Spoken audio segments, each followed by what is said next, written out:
नमो नमः, सुप्रभातम। बच्चों, इससे पहले हम क्लास 9 पीरियोडिक टेस्ट 2024-25 क्वेश्चन का हम डिस्कशन किए थे, पहला पार्ट का। आज इसका दूसरा भाग से हम स्टार्ट करेंगे। और बच्चों, हमारे और भी एक चैनल है जहाँ पे 1 लाख से ज़्यादा सब्सक्राइबर हैं। वो चैनल का नाम है NM एजुकेशन, और वही चैनल में उड़िया मीडियम बच्चों के लिए पढ़ाया जाता है। अगर आपके दोस्त लोग उड़ीसा बोर्ड के हैं तो वहीं पे पढ़ सकते हैं, ठीक है, उनको वो शेयर कर सकते हैं। तो चलो आज स्टार्ट करते हैं। तुम्हारा मणिका पुस्तक के ऊपर आधारित 119 कोड का जो बुक तुम पढ़ते हो उसका PT2 एग्जाम का क्वेश्चन आंसर डिस्कशन करते हैं।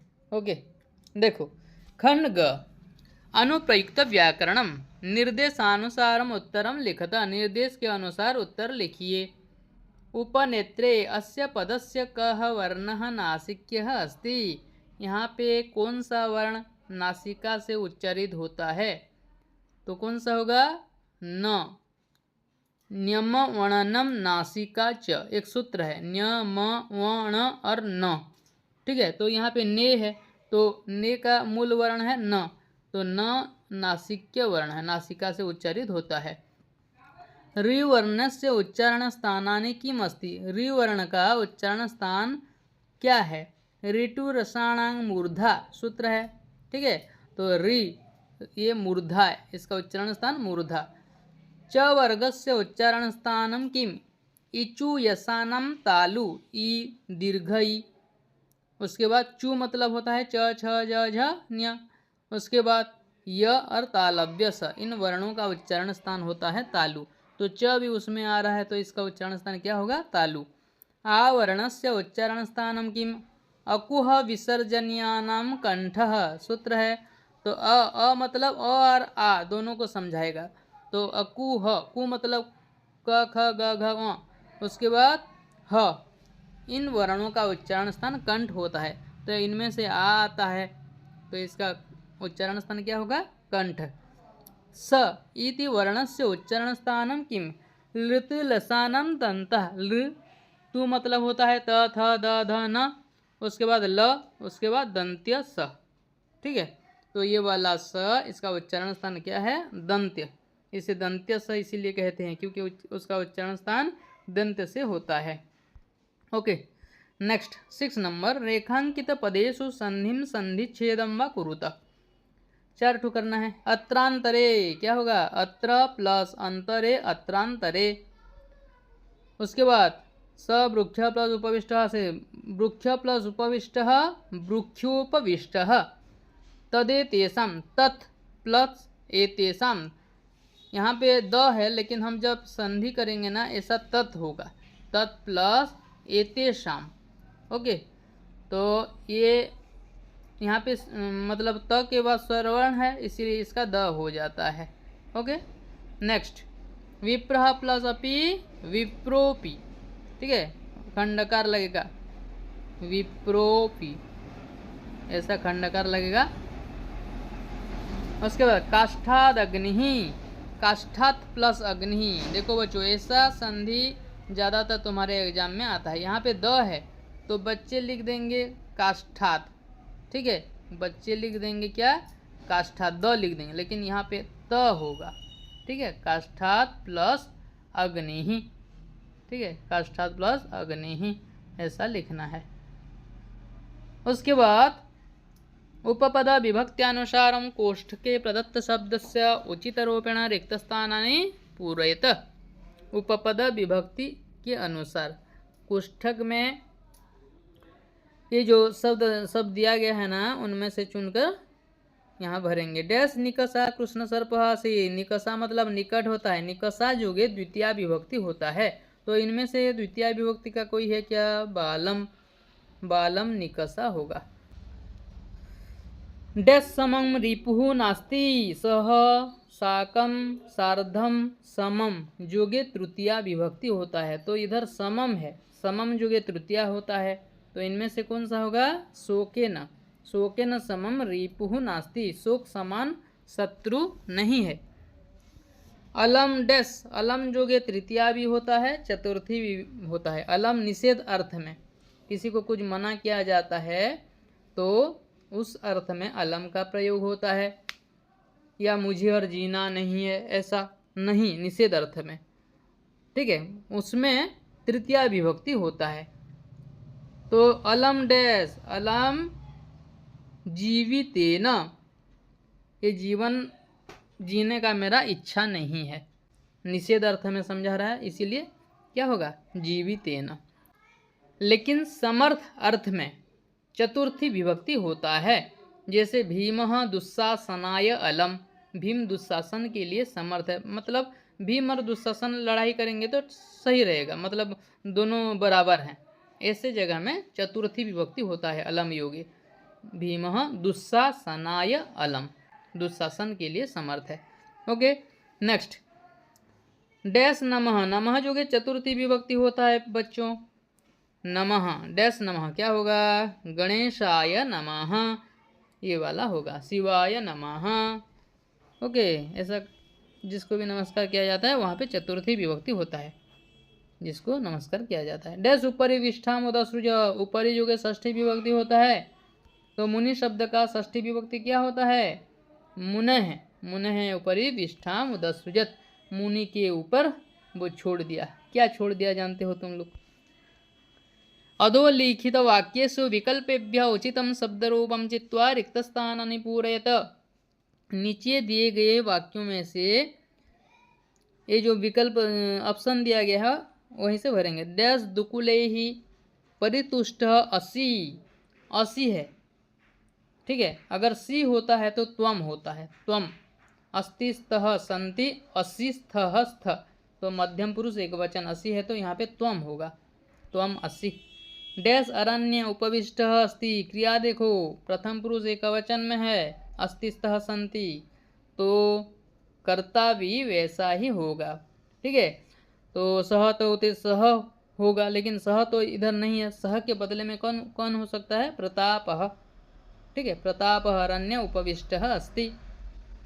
डैश पाटलिपुत्र नामकम नगरम, भागीरथी तीरे पाटलिपुत्र नामकम नगरम, तुम्हारे बुक के अंदर से आया है, देखो।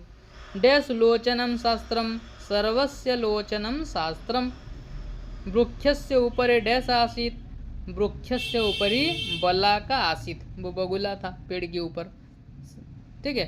तो बुक के अंदर से तुम्हारा सब कुछ आया है। नंबर 9 अधोलिखित वाक्येषु विकल्पेभ्यः उचितं धातुरूपं चित्वा रिक्तस्थानानि पूरयत।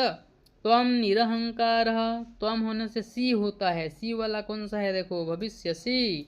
अहम होने से मी वाला होता है, अहम आमि, अहम पठामि, अहम गच्छामि, ऐसा। लेकिन त्वं पठसि, त्वं गच्छसि, त्वं नयसि, ऐसा होता है। तो त्वं भविष्यसि, त्वं निरहंकारः भविष्यसि, तुम निरहंकारी हो जाओगे। माधवः नाम विप्रः आसीत्, माधव नाम का एक विप्र था, यहाँ प्रथम पुरुष एक वचन है, सह के बदले में माधव है, तो यहाँ भी आसिद हो जाएगा, आसिद आस्ताम आसन ऐसा होता है ना। तत् अहम किम डैश, अहम है तो मी हो जाएगा, मी वाला कौन सा है देखो, करोमी, तत् अहम किम करोमी, तो मैं क्या करूँगा। पिपीलिका योजनानां शतान्यपि डैश, पिपीलिका बहुवचन है तो गच्छन्ति होगा, ओके, गच्छति गच्छतः गच्छन्ति। उसके बाद तरवः नम्राः डैश भवन्ति, क्या होगा, तरवः नम्राः भवन्ति, घ नंबर ऑप्शन सही होगा, क्योंकि तरुः तरु तरवः ऐसा होता है, प्रथम पुरुष बहुवचन है। इसी प्रकार भवति भवतः भवन्ति, ये वाला होगा, तरवः नम्राः भवन्ति। उसके बाद 10 नंबर अधोलिखित वाक्येषु रेखांकित पदानां प्रकृति प्रत्यय विभागम संयोजनं वा विकल्पेभ्यः चिनुत। प्रकृति प्रत्यय, अहम मातृभूमि रक्षितुम असमर्थः, रक्षितुम मतलब यहाँ पे तुम है, मतलब तुमुन प्रत्यय लगेगा, तुमुन प्रत्यय वाला कौन सा है, ये वाला, और रक्ष धातु, रक्ष प्लस तुमुन। उसके बाद आलस्यं वी प्लस हा प्लस ल्यब, ल्यब है तो लास्ट वाला यह रहता है, ठीक है। तो यहाँ पे यह वाला कौन सा है, ये तो नहीं होगा, ठीक है। बिहस्य यहाँ पे यह है, लेकिन यहाँ पे क्या होता है, बी प्लस हा प्लस ल्यप, विहाय, क्या होगा यहाँ पे य वाला देखो ये है, और इसका बी हा और ल्यप के बदले य हो जाता है, विहाय। सा हसित्वा अवदत, त्वा है मतलब त्वा प्रत्यय लगेगा, त्वा प्रत्यय वाला कौन सा है, ये वाला, हस प्लस त्वा, हसित्वा। विप्र तथा क्रू प्लस त्वा, क्रू और त्वा के बदले में त्वा लग जाएगा, कृत्वा। क नंबर ऑप्शन सही है। ठीक है, बहुत इजी आ रहा है बच्चों, आराम से तुम लोग 80 से 80 मार्क्स तो पक्का लाओगे, अगर थोड़ा सा पढ़ लोगे ना ठीक तरह से, आराम से 80 से 80 मार्क्स जरूर आ जाएगा। 11 नंबर, मंजुषायां प्रदत्तैः उचितैः अव्यपदैः अधोलिखितवाक्येषु रिक्तस्थानानि पूरयत। वैनतेयः एकं डैश पदं न गच्छति, वैनतेयः एकम अपि पदम न गच्छति, अपि मतलब भी, गरुड़ एक भी पद आगे नहीं जाता अगर न चाहे तो। वरम एक गुणी पुत्र न च मूर्ख सतान्यपि, यहाँ पे न हो जाएगा। उसके बाद यहाँ पे ऑप्शन है सब, ठीक है। विष्णु शर्मा बृहस्पति व अवदत, विष्णु शर्मा बृहस्पति जैसा बोले। डैश बालस्य रक्षकः कः नासि, अत्र बालकस्य रक्षकः कः नासि, 4 नंबर में अत्र हो जाएगा। ईश्वरः डैश विद्यमानः, ईश्वरः सर्वत्र विद्यमानः, ईश्वर सभी जगह हैं। नेक्स्ट, घ विभाग, पठित अवबोधनम, तो इसे पढ़ना है बच्चों, पहले तुम लोग पढ़ लेना, ठीक है, उसके बाद ये आंसर करना है। तो पढ़ने से पहले ना 1-2 क्वेश्चन पढ़ लो, उसके बाद ये अगर पढ़ते रहोगे ना आंसर मिल जाता है, ठीक है। तो इसमें तो पूरा भूल नहीं होना चाहिए। देखो, विष्णु शर्मा कहा आसित, पहला क्वेश्चन है, तो देखेंगे। अत्रांतरे विष्णु शर्मा नाम महापंडितः सकल नीतिशास्त्र तत्वज्ञ बृहस्पति व अब्रवीत, तो यहाँ से हमें मिल जा रहा है आंसर। विष्णु शर्मा नाम महापंडितः, तो एक पदेना बोला है तो यहाँ पे लिख देंगे महापंडितः। विष्णु शर्मा कौन थे, महापंडित थे। महाकुले संभुता के आसान, महाकुल में संभुता, महाकुल संभुता एते राजपुत्र के, राजपुत्र लिख देना है इधर, ओके। तो ये हाफ हाफ मार्क, 2 ठो करने से 1 मार्क। विष्णु शर्मा कह युव ब्रवीत, विष्णु शर्मा किसके जैसा बोले, विष्णु शर्मा नाम महापंडित सकल नीतिशास्त्र तत्वज्ञ बृहस्पति इव ब्रवीत, तो आंसर क्या होगा, बृहस्पति ही, वो बृहस्पति जैसा। बृहस्पति कौन होता है, देवताओं का गुरु। पूर्ण वाक्य न उत्तर, पूरा वाक्य में उत्तर दीजिए। महापंडितस्य नाम किम आसीत, महापंडितस्य नाम हमको पता चल गया है तो लिख देंगे, महापंडितस्य नाम विष्णु शर्मा आसीत, शर्मा विसर्ग मत लगाना।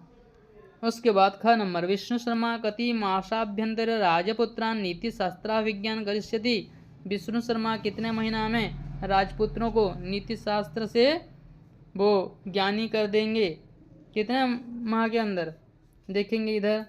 अतो हम षण्मासाभ्यंतरे भवत पुत्रानि वाला है ना, तो षण्मासाभ्यंतरे उसे लिखना है, कैसे लिखना है, विष्णु शर्मा कति जगह में वो लिख देंगे, षण्मासाभ्यंतरे, मासाभ्यंतरे तो है, विष्णु शर्मा षण्मासाभ्यंतरे राजपुत्रान नीति शास्त्राभिज्ञान करिष्यति, बाकी सब उतार लेना है, लास्ट को फुल स्टॉप दे देना है। राजा सविनयम किम अवदत, राजा विनय के साथ क्या बोले, देखेंगे।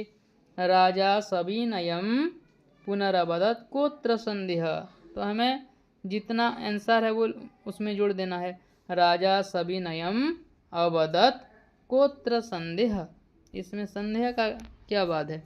उसके बाद 3rd नंबर, प्रदत्त विकल्पेभ्य उचित उत्तरम निर्देशानुसारम चित्वा लिखत, केवलं प्रश्नद्वयं, 2 ठो करना है। महापंडित अस्य विशेषण पदस्य गद्यांश किम विशेष्य पदम प्रयुक्तम, महापंडित इसका ये जो विशेषण पद है इसका गद्यांश में, इसका विशेष्य पद गद्यांश में क्या है, महापंडित, कौन महापंडित है, विष्णु शर्मा नाम महापंडित, तो क्या होगा, विष्णु शर्मा नाम, ये जो है विशेष्य है महापंडित का। करिष्यामि क्रियापदस्य कर्तृपदम किम, करिष्यामि उसका कर्ता पद क्या है, अतः अहम, ये संधि हुआ है, अतः अहम इसलिए मैं, 6 मासाभ्यंतरे 6 महीने में, भवत्पुत्राम नीति शास्त्राभिज्ञान करिष्यामि आपके पुत्रों को नीति शास्त्र से ज्ञानी कर दूंगा। कौन कर देगा, अहम, मैं करूंगा, अहम इसका कर्ता है, करिष्यामि का कर्ता क्या है, अहम। देखते हैं ऑप्शन में है क्या, हाँ ऑप्शन में है ये वाला हो जाएगा अहम। नृपः इति शब्दस्य कृते अत्र किम शब्द प्रयुक्तम, नृप मतलब क्या होता है, ठीक है, यहाँ पे नृपः के लिए कौन सा शब्द प्रयुक्त है, महाकुलः मतलब तो नृपः का अर्थ नहीं है, नृपः मतलब राजा होता है, विष्णु शर्मा भी नहीं है, अहम भी नहीं है, इधर पता चल जा रहा है राजा होगा, क्या होगा, राजा, राजा। उसका और भी पर्यायवाची शब्द है भूपति ही, नरपति ही, ये सब। ओके, अधोलिखितं पद्यांशं पठित्वा प्रश्नानाम् उत्तराणि लिखत, नीचे दिए गए पद्यांश को पढ़कर प्रश्नों का उत्तर देंगे। गौरवं प्राप्यते दानात् न तो वित्तस्य संचयात्, स्थितिरुचिः पयोदानं पयोधीनाम् अधः स्थिति। एक पद है ना उत्तर, एक पद में लिखना है, कस्य संचयात् गौरवं न प्राप्यते, किसका संचय से हमें यश नहीं मिलता, किसका, वित्तस्य, ठीक है, वित्तस्य लिख देना, धन को अगर इकट्ठा करेंगे हमें यश नहीं मिलेगा। केषां स्थिति ही उच्च ही भवति, किसका स्थिति उच्च जगह में होता है, स्थितिरुच्च ही पयोदानाम, पयोदानाम यही होगा आंसर। पयोद मतलब होता है मेघ, बादल। सागर इत्यर्थे किम पदं प्रयुक्तम, सागर के लिए यहाँ पे कौन सा पद प्रयुक्त हुआ है, पयोधि, पयोधि मतलब होता है सागर, समुंदर। पूर्ण वाक्य न उत्तरतः गौरवं कथं प्राप्यते, गौरवं दानात् प्राप्यते, अगर ऐसे सजा के नहीं लिख जानते हो तो गौरवं प्राप्यते दानात् इतना लिख देना है। केषां स्थिति ही अधः भवति, किसका स्थिति नीचे जगह में है, पयोधीनाम् अधः स्थिति, ठीक है, पयोदानां स्थिति ही कुत्र भवति, पयोद मतलब होता है मेघ, तो क्या होगा, पयोदानां स्थिति ही उच्च ही भवति। अगर इतना लिखना नहीं आ रहा है तो स्थिति उच्च ही पयोदानम इतना लिख देना है। इधर बच्चे कंफ्यूज हो जाता है, पयोदा मतलब क्या है, पयोधि मतलब क्या है। पयोदा मतलब होता है बादल और पयोधि मतलब होता है समुंदर। ओके, नेक्स्ट, प्रदत्त विकल्पेभ्य उचित उत्तरम निर्देशानुसारं चित्वा लिखत। मेघानाम अस्य पदस्य पर्यायपदम पद्यांशे किम प्रयुक्तम, मेघानाम के लिए कौन सा पर्यायपद यहाँ प्रयुक्त हुआ है, अभी बोला था क्या, पयोदानम, ऑप्शन में है तो ये ऑप्शन सही होगा आई भी। गौरवं प्राप्यते दानात्, अत्र क्रियापदम किम प्रयुक्तम, क्रियापद क्या प्रयुक्त है, प्राप्यते, दान से हमें गौरव मिलता है, प्राप्यते है क्रियापद। नेक्स्ट, उच्च ही इति शब्दस्य विलोम पदम पद्यांश किम प्रयुक्तम, उच्च ही का विलोम पद ये पद्यांश में क्या प्रयुक्त हुआ है, देखो उच्च ही का विलोम होगा अधः, अधः मतलब नीचे। ओके, उसके बाद 14 नंबर, अधोलिखितं नाट्यांशं पठित्वा प्रश्नानाम् उत्तराणि लिखत, ये नाट्यांश को पढ़ के हमें प्रश्नों का उत्तर लिखना है। तो तुम लोग पढ़ लोगे, निस्सरति प्रताप भट्टाचार्य पढ़ लेना, ठीक है, देख लो एक बार, उसके बाद आंसर करेंगे। ये तुम्हारा विजयतां स्वदेश से आया है। एक नंबर, एक पदेन उत्तरतः सैनिकः स्वचक्षुषा किम न द्रष्टुम शक्नोति, सैनिक अपने चक्षु से क्या देखने में समर्थ नहीं है। देखते हैं इधर क्या होगा, इधर दिया हुआ है देखो, मातृभूमि दुर्दशां स्वचक्षुषां कथम द्रक्ष्यामः, तो क्या नहीं देख सकते हैं, मातृभूमि है दुर्दशां, तो लिख देना है यहाँ पे, एक पद ना बोला है तो क्या लिखेंगे, मातृभूमि है दुर्दशां। भटः कम अनुसरन्ति, ये योद्धा थे किसको अनुसरण कर रहे थे, किसको अनुसरण कर रहे थे, इधर ना बच्चे कंफ्यूज होते हैं। निस्सरति प्रताप भटाः चापि तम अनुसरन्ति। प्रताप वहाँ से निकल रहे थे और भटाः मतलब योद्धा चापि तम अनुसरन्ति, च प्लस अपि चापि होता है, और योद्धा लोग भी उनको अनुसरण कर रहे थे। ठीक है, तो यहाँ पे तम अनुसरन्ति बच्चे यही लिख देते हैं, इसमें मार्क्स नहीं आता। तम मतलब किसको समझा रहा है? प्रतापः को। ठीक है, भट्टः च अपि प्रतापम अनुसरन्ति। ओके, तो प्रतापम होगा। उसके बाद नेक्स्ट, के विलपन्ति कौन रो रहे थे? तो क्या होगा? सर्वे भिल्लः विलपन्ति, ये वाला होगा। ठीक है, तो एक पद न बोला है तो सर्वे भिल्लः वो लिख देना। पूर्ण वाक्य न उत्तरतः, पूरा वाक्य में उत्तर दीजिए। वराकः प्रतापः कथम खिद्यते? बेचारा प्रताप क्यों दुखी थे? देखेंगे इधर आंसर है, देखो। वराकोयम जीवन सामग्री युद्ध सामग्रयोः अभावेन खिद्यते, यही होगा उसका आंसर। ओके, नेक्स्ट, कुत्र जीवनम नरकायते? कहाँ पे जीवन नरक जैसा है? परतंत्रे देशे जीवनम नरकायते। परतंत्रे देशे मतलब दूसरे के शासन में अगर हम रहेंगे वहाँ पे जीवन नरक का समान है। स्वतंत्रता प्राप्तिं प्रति निराशं दृष्ट्वा के दुखियन्ते? स्वतंत्रता प्राप्ति के प्रति निराश देखकर कौन दुखित हुए? तो क्या होगा? इधर है उसका आंसर, स्वतंत्रता प्राप्तिं प्रति निराशं दृष्ट्वा अटविवासिनो भिल्लाः दुखियन्ते। ठीक है, दुखियन्ते होगा ये। नेक्स्ट, प्रदत्त विकल्पेभ्यः उचित उत्तरं निर्देशानुसारं चित्वा लिखत। परतंत्रे देशे अत्र विशेषण पदम किं? कैसा देश में? परतंत्रे देशे। ठीक है, कैसा, तो परतंत्रे ये होगा विशेषण और देश होगा विशेष्य, तो यहाँ पे परतंत्रे हो जाएगा। देश धर्मो प्रति निष्ठुरः संजातः असि, अत्र क्रियापदम किं प्रयुक्तम? यहाँ पे क्रियापद क्या है? असि होगा। ठीक है, 80 है IV नंबर। देशद्रोही इति शब्दस्य विलोम पदम पद्यांशे किम प्रयुक्तम? देशद्रोही का विलोम पद क्या है? देशभक्तः। 15 नंबर, रेखांकित पदानि आधृत्य प्रश्न निर्माणं कुरुत। बकः हंस मध्ये न शोभते, तो बकः है तो क्या होगा? कः। कः हंस मध्ये न शोभते। मूढ़ि पाषाणखंडेषु रत्नसंज्ञा विधीयते। मूढ़ि केषु रत्नसंज्ञा विधीयते। उसके बाद यहाँ कुत्र भी लगाने से सही होगा। ओके, सोत्साहानां नराणाम असाध्यम नास्ति। उत्साही लोगों के लिए कुछ भी असाध्य नहीं है। ठीक है, नराणाम षष्ठी विभक्ति में है, नरस्य नराणाम। उसी प्रकार कस्य कयोः केशाम होगा।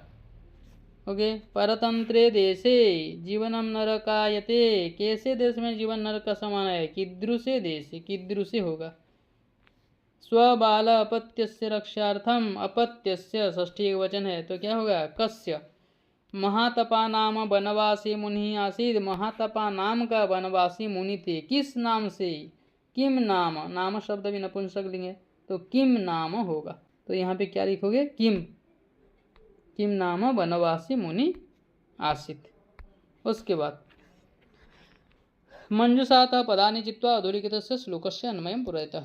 पृथिव्यां त्रीणि रत्नानि जलमन्नं सुभाषितं, मूढैः पाषाणखण्डेषु रत्नसंज्ञा विधीयते। पृथिव्यां त्रीणि रत्नानि सन्ति, पहला वाला रत्नानि होगा। जलम अन्नम सुभाषितम। मूढ़ही, यहाँ पे मूढ़ही होगा। ठीक है, ये 2 नंबर हो गया। मूढ़ही पाषाण खंडेशु, यहाँ पे खंडेशु हो जाएगा। रत्न संज्ञा विधीयते, बहुत इजी है तुम्हारा। ओके, आराम से कर लोगे। उसके बाद मंजुषायाः साहाय्येन श्लोकस्य भावार्थम रिक्त स्थानानि पूरयित्वा लिखत। ये अन्वय करना ज़्यादा सही रहता है क्योंकि बहुत इजी रहता है। उसके बाद अगर ये नहीं कर रहे हो तो भावार्थ कर सकते हो। देखते हैं। सद्भिस्तु लीलया प्रोक्तम शिला लिखितम अक्षरम, असद्भिः शपथेनापि जले लिखितम अक्षरम। सज्जनाः यत्किमपि वदन्ति तेषां प्रत्येकम् अक्षरं शिलालिखितम् इव भवति। पहला वाला ये हो जाएगा। यतः ते डैश न विचलन्ति, यतः ते स्वकथनात् न विचलन्ति। अस्य विपरीतम् असद्भिः यदि शपथेनापि कथ्यते तेषां कथनं जले, यहाँ भी जले होगा, जले लिखितम अक्षरवत् भवति न तत् विश्वसनीयम। इसलिए जो असज्जन व्यक्ति है उनको विश्वास नहीं करना चाहिए। उसके बाद अधोलिखितानां शब्दानाम् उचितम् अर्थं मेलनं कुरुत। आसीत् पुरा कः अपि महातपा नाम मुनिः आसीत्। 2 बार आसीत् दे दिया है, इधर आसीत् नहीं देने से भी चलेगा क्योंकि पहले दिया है ना, ठीक है, कोई एक ठो देना चाहिए। तो यहाँ पे पूरा मतलब पुरातन काले, पुरातन काल में एक महातपा नाम का ऋषि थे। यावद भर्तु परिचर्याम न समाप्यते। भर्तु मतलब भर्ता मतलब स्वामी, भर्तु षष्ठी विभक्ति में है, ठीक है, तो ये भी षष्ठी विभक्ति में हो जाएगा। भर्तु का मतलब क्या है? पति, पति का षष्ठी विभक्ति पत्युः, ठीक है। कुछ बच्चे यहाँ पे भर्तु है तो भार्या लिख देते हैं, ये नहीं होगा। भार्या मतलब पत्नी होता है, अब भर्तु मतलब होता है स्वामी। स्वामी का पर्यायवाची शब्द है पत्युः, पति शब्द से षष्ठी एक वचन। राजा उवाच, उवाच मतलब बोले, अवदत्। शोक समा रिपुः नास्ति, रिपुः मतलब दुश्मन शत्रु। नेक्स्ट, अविवेकः परम आपदम पदम। अविवेकः मतलब क्या है? मूर्खता। 18 नंबर, अधोलिखित कथां रिक्तस्थानानि पूरयित्वा पुनः लिखत। एक फिल इन द ब्लैंक्स का हाफ मार्क्स। माधवः नाम विप्रः उज्जयिन्याम अवसत्। उज्जैनी में रहता था कौन? माधव नाम का विप्र। तस्य गृहे तस्य भार्या एकश्च डैश आस्ताम, एकश्च पुत्र आस्ताम, यहाँ पे पुत्र होगा। एकदा तस्य भार्या सुप्तं पुत्रं रक्षितुं तं नियोज्य डैश अगच्छत्। एक बार उसका पुत्र सोया हुआ था, तो वो पत्नी क्या किया? पुत्र को रक्षा करने के लिए उनके स्वामी को वहाँ पे नियोजित करके कहाँ पे चला गया? स्नातुम, स्नान करने के लिए वो चली गई। तदैव विप्रः डैश नृपेण आमंत्रितः, तदैव विप्रः श्राद्धार्थं नृपेण आमंत्रितः। अतः सः माधव चिरं पालितं नकुलं, भी नंबर में क्या होगा? नकुलं बालस्य रक्षां नियोज्य। वो नेवला को वो बच्चा का रक्षा करने के लिए छोड़कर राजभवनम आगत, राजभवन चला गया। अत्रांतरे नकुलः एकम डैश कृष्ण सर्पम, कृष्ण है क्या? कृष्ण, हाँ ये वाला, कृष्णम सर्पम बालस्य समीपम गच्छन्तम अपश्यत। बच्चा के निकट एक काला सांप जा रहा था, वो देखा। अतः सह सर्पः खंडसः डैश, वो सांप को क्या कर दिया? टुकड़ा टुकड़ा कर दिया। खंडसः अकरुत।